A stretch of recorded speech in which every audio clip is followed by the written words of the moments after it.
Hello, ഇന്നിതാ പുതിയൊരു video ആയിട്ട് കേട്ടോ വന്നില്ല. കുഞ്ഞു വ്ലോഗാണേ, കുഞ്ഞു വ്ലോഗാണ് കേട്ടോ. രാവിലെ എണീച്ച് നല്ല മഴയാട്ടോ. ഇന്ന് എണീറ്റുടനെ നല്ല വെയിലായിരുന്നു. പെട്ടെന്നായിരുന്നു കാലാവസ്ഥയൊക്കെ മാറി നല്ലൊരു മഴ വന്നത്. പിന്നെ തിരുവോണം കൂടിയാട്ടോ ഇന്ന്. ഇതാ നമ്മളെ പൂച്ചയുണ്ട്, ആളെ സീറ്റുമ്മ കയറി എന്നിട്ട് ഇതാ പുതിയ ചെടികളൊക്കെ വന്നിട്ടുണ്ട് കേട്ടോ. പിന്നെ ഇതാ ഉള്ളിക്കറി. പിന്നെ അമ്മ ചായ കുടിക്കല കേട്ടോ. ഇന്ന് സാൻഡ്വിച്ച് ആട്ടോ, അതും സ്കൂളും ഒന്നുമില്ലല്ലോ. ഇനി 10 ദിവസം പടകള കൂടെ. അങ്ങനെ ഇതാ നമ്മളെ ജയാൻകുട്ടി നീരുള്ള ചീസാട്ടോ ഈ തോണ്ടി തിന്നത് ആൾക്ക് ഭയങ്കര ഇഷ്ടമാണ്. പിന്നെ തിരുവോണമായതുകൊണ്ട് തന്നെ എനിക്കും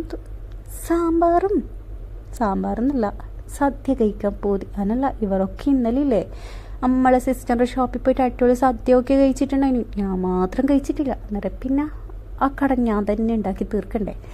അങ്ങനെ ഇതാ സാമ്പാർ ഉണ്ടാക്കലാട്ടോ. അതിന് വേണ്ടി എന്തൊക്കെ പച്ചക്കറി എല്ലാം ഇട്ടിട്ടുണ്ട്. പിന്നെ ഞാൻ സാധാ നോർമൽ പരിപ്പില്ല, ചുവന്ന പരിപ്പ്, അത് ഇട്ട് കൊടുത്തിട്ടുണ്ട്. പിന്നെ ഒരു തക്കാളി, പിന്നെ ഒരു വലിയ ഉള്ളിയുടെ പകുതി ആട്ടോ ഈ മുറിച്ചിട്ട് കൊടുക്കുന്നത്.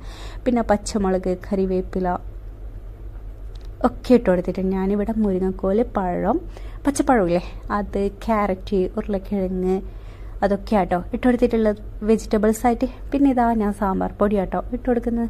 പിന്നെ ആവശ്യത്തിന് ഉപ്പ് ഇട്ട് കൊടുത്തിട്ടുണ്ട്. പിന്നെ ഞാൻ ഇതാ കായം പൊടിയല്ല കേട്ടോ, ഈ ഒരു കായം കേട്ടോ യൂസ് ചെയ്തത്. ഇതെനിക്ക് മറ്റേ പൊടിയിനെക്കാട്ടി കൂടുതൽ നന്നായിട്ട് തോന്നിയിട്ടുള്ളത്. പിന്നെ ഇതാ ആവശ്യത്തിന് വെള്ളവും കൂടി ഒഴിച്ചെടുക്കുന്നുണ്ട്. പിന്നെ കരിവേപ്പില ഇട്ട് കൊടുക്കാൻ വിട്ടുമല്ലേ, പക്ഷെ ഞാനില്ലേ പറിക്കാനുള്ള മഴയും കൂടി ആയതുകൊണ്ട് ഒരു മടി, അതുകൊണ്ട് പിന്നെ ഇങ്ങനെ ആക്കിയതാട്ടോ. നിങ്ങളുടെ അടുത്ത് കരിവേപ്പില ഉണ്ടെങ്കിൽ കരിവേപ്പില ഇട്ട് കൊടുക്കുക. അതേപോലെ ഞാൻ 2 പച്ചമുളകും കൂടി ഇട്ട് കൊടുത്തിട്ടുണ്ട് കേട്ടോ. ഇനി ഇത് നമുക്ക് വേവിച്ചെടുക്കാം. എൻ്റെ കുക്കറിൽ ആകെ ഒരു വിസിൽ ആയാൽ തന്നെ ഇതൊക്കെ വന്ന് കേട്ടോ. ആ ടൈമിന് ഞാനിതാ അവിയലിന് വേണ്ടിയിട്ടുള്ളത് എടുത്തു വെച്ചിട്ടുണ്ട് കേട്ടോ. ഈ ചട്ടിയിലില്ലേ ആദ്യം തന്നെ കുറച്ചൊന്ന് വെളിച്ചെണ്ണ തടവി കൊടുത്തിട്ടുണ്ടേ. എന്നിട്ടാട്ടോ ഈ വെജിറ്റബിൾസൊക്കെ ഇങ്ങനെ കട്ട് ചെയ്തിട്ട് കൊടുത്തില്ല. പിന്നെ മഞ്ഞൾപ്പൊടി, കുറച്ച് കാശ്മീരി മുളക് പൊടി, ആവശ്യത്തിനുള്ള ഉപ്പിട്ട് മൂടി വെച്ച് നമുക്ക് വേവിച്ചെടുക്കാം.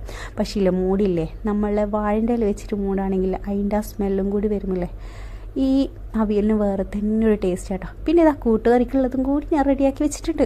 ചോറിന് വേണ്ടിയിട്ടുള്ള വെള്ളവും കൂടി എടുത്ത് വെച്ചിട്ടുണ്ട്. അങ്ങനെ ഇതാ നമ്മൾ അവിയലിന് വേണ്ടി പച്ചക്കറിയൊക്കെ നല്ലപോലെ വെന്ത് വന്നിട്ടുണ്ട് കേട്ടോ. ഈ ഒരു ടൈമിലെ ഞാൻ കുറച്ച് തൈരും കൂടി ഒഴിച്ചെടുത്തിട്ടാട്ടോ അവിയലിന് വേണ്ടിയിട്ടുള്ള പച്ചക്കറി ഞാൻ വേവിച്ചെടുത്തില്ല. പിന്നെ ഇതാ നമ്മൾ അരപ്പും കൂടി ഒഴിച്ചെടുത്തിട്ടുണ്ട്.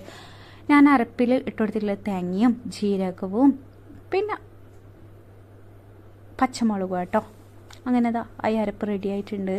പിന്നെ ഇതിലേക്ക് വെളിച്ചെണ്ണയും കൂടി ഒഴിച്ചിട്ട് നമ്മൾ സംഭവം സെറ്റായി. പിന്നെ കുറച്ചും കൂടി തൈരിലേക്ക് നമ്മൾ ന്യൂസ് വന്നിട്ട് ഒഴിച്ചു കൊടുത്താണ് കേട്ടോ. ആ വെള്ളം ഒക്കെ കുറച്ച് പുളിയൊക്കെ വേണമെന്ന് പറഞ്ഞിട്ട് അങ്ങനെ അതൊന്ന് മാറ്റി. ഇനി ഇതാ സാമ്പാറിനൊക്കെയുള്ളത് കാച്ചിയൊക്കെയുള്ളതാട്ടോ ഈ ആക്കിയെടുക്കുന്നത്.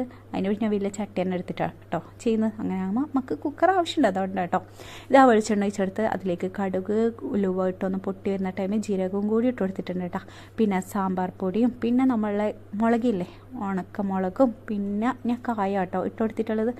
ഇനി ഇതാ മുളക്കറി ഇതിലേക്ക് ഒഴിച്ചെടുത്ത് നമ്മൾ സാമ്പാർ സെറ്റായി. പിന്നെ ഇത് എന്തിനാണെന്നറിയോ, ഈ കുക്കറിലേക്ക് ഞാൻ ഒഴിച്ചെടുത്തിട്ടുള്ളത് പാലാട്ടോ. അടപ്രഥമൻ ഉണ്ടാക്കാൻ വേണ്ടിയിട്ടുള്ള പരിപാടിയാണ്. ഞാൻ ഇന്നലെ ഒരു വീഡിയോ കണ്ടിട്ടുണ്ട്. പക്ഷേ ഇല്ലേ സംഭവമില്ല, അടിപൊളി. പക്ഷേ ഫുൾ ഫാറ്റ് മിൽക്കല്ലാത്തതിൻ്റെ ഒരു പ്രശ്നം ഉണ്ടായിരുന്നു. പക്ഷെ എന്നാലും വീട്ടിലെല്ലാവർക്കും നല്ല ഇഷ്ടമായിട്ടുണ്ടായിരുന്നു കേട്ടോ. അങ്ങനെ ഇതാ നമ്മൾ എല്ലാം റെഡി ആയിട്ടുണ്ട് കേട്ടോ. പായസവും കണ്ട, പായസത്തിൻ്റെ കളറൊക്കെ ഉണ്ടോ ഒരു ചേഞ്ച് ആയിട്ട്. മിൽക്ക് മേഡിൻ്റെ ഒന്നും ആവശ്യം ഉണ്ടായിട്ടില്ല. ഞാൻ 2 വിസിലാട്ടോ, 3 വിസിൽ ഊതി അടിച്ചിട്ടുണ്ടായിരുന്നു കേട്ടോ പാല്. അങ്ങനെ ഇതാ നമ്മൾ സദ്യയൊക്കെ റെഡിയായി, നമ്മൾ കഴിക്കലാട്ടോ. എങ്ങനെയുണ്ട്? മീൻ പൊരിച്ച് വേണ്ടിയിട്ട് ആരും ഒന്നും പറയരുത് കേട്ടോ. മീൻ പൊരിച്ചില്ലാണ്ട് എന്നെക്കൊണ്ട് സദ്യ കഴിക്കാൻ പറ്റൂല കേട്ടോ. അങ്ങനെയല്ല, ടേസ്റ്റ് പക്ഷെ എന്നാലും ഒരു വേണം എന്തായാലും. അങ്ങനെ ഇത് ആസ്വദിച്ച് കഴിക്കലാട്ടോ. സംഭവം നല്ല ടേസ്റ്റ് ഉണ്ടായിരുന്നു. പെട്ടെന്ന് ഉണ്ടാക്കിയത് കൊണ്ട് തന്നെ ഇതിന് വേറെ തന്നെ ഒരു ടേസ്റ്റ് ചെയ്യുന്നു കേട്ടോ. പിന്നെ പപ്പടമൊക്കെ ഇങ്ങനെ 2 എണ്ണമൊക്കെ കാണുന്നുണ്ടാവും, അതൊന്നും കറിയാക്കണ്ട. ഇനി ഞാൻ ആദ്യമായിട്ട് കേട്ടോ ഇങ്ങനെ പപ്പടവും പായസം വെച്ചിട്ട് മിക്സ് ചെയ്തിട്ട് കഴിക്കുന്ന സംഭവമില്ല, നല്ല ടേസ്റ്റ് കേട്ടോ. പക്ഷെ ചെറിയ പഴം ഇല്ലാണ്ടായിപ്പോയി. അങ്ങനെ കൂടി ഒന്ന് ട്രൈ ചെയ്യണമായിരുന്നു. അങ്ങനെ ഇതൊക്കെ കഴിച്ച് ഇത്രയേ ഉള്ളൂ കേട്ടോ നമ്മൾ ഇന്നത്തെ കുഞ്ഞു വിശേഷം. പെട്ടെന്ന് എടുത്തൊരു വീഡിയോ ആയിരുന്നു കേട്ടോ. അങ്ങനെ പിന്നെ ഉള്ളത് ഇത് കഴിക്കലും ഉണ്ടാക്കലും എന്നല്ല, ഇനി ഇതൊന്ന് ക്ലീൻ ചെയ്തെടുക്കണം. എന്നാൽ ഓക്കെ, നെക്സ്റ്റ് വീഡിയോ ആയിട്ട് ഉടനെ വരാം. Bye bye.